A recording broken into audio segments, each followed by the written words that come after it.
അതാണ് മാനേജർ അച്ഛനെ ചെന്ന് കാണണമെന്ന് പറഞ്ഞ ദിവസം. ഓ അതിനാണോ? രോഹിയേട്ടൻ ഒറ്റയ്ക്ക് പോയാ മതിയോ? അച്ഛൻ കൂടെ വരണ്ടേ? അച്ഛനെ കൊണ്ട് വരണമെന്ന് പറഞ്ഞിട്ടില്ല. അലീന ചേച്ചി കൂട്ടിക്കൊണ്ട് ചെല്ലാനാണ് പറഞ്ഞിരുന്നത്. അലീന ചേച്ചി ഒരു തവണ രോഹിയേട്ടന്റെ കൂടെ വന്നതല്ലേ? എന്റെ ചുരിദാറ് നല്ലതാണോ? എനിക്ക് ഇണങ്ങുന്നുണ്ടോ? ആ എനിക്കറിയാൻ മേല. കണ്ണാടി നോക്കാൻ മേലായിരുന്നോ?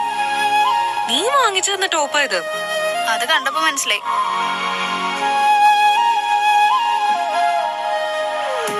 ചേച്ചി അടിപൊളി ടോപ്പാ.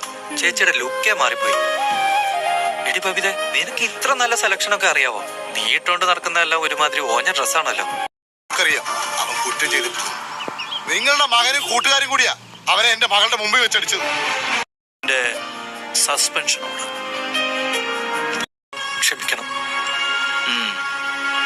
ഞാൻ നിന്നെ വിശ്വസിക്കുക. എന്റെ വിശ്വാസം കാത്തുരക്ഷിക്കേണ്ടത് നീയാണ്. എങ്ങനെ നന്ദി പറയണമെന്ന് അറിഞ്ഞൂടാ. ഏയ്, നന്ദിയൊന്നും വേണ്ട. നിന്റെ കടമ എന്താണോ അത് നീ ചെയ്യുക. അച്ഛനും അമ്മയും ആരാണെന്ന് നിനക്കറിയത്തില്ല? എനിക്കറിയാം.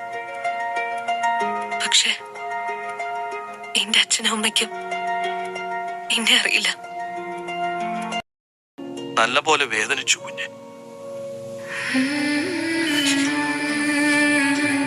എന്നോട് പൊറുക്കണം.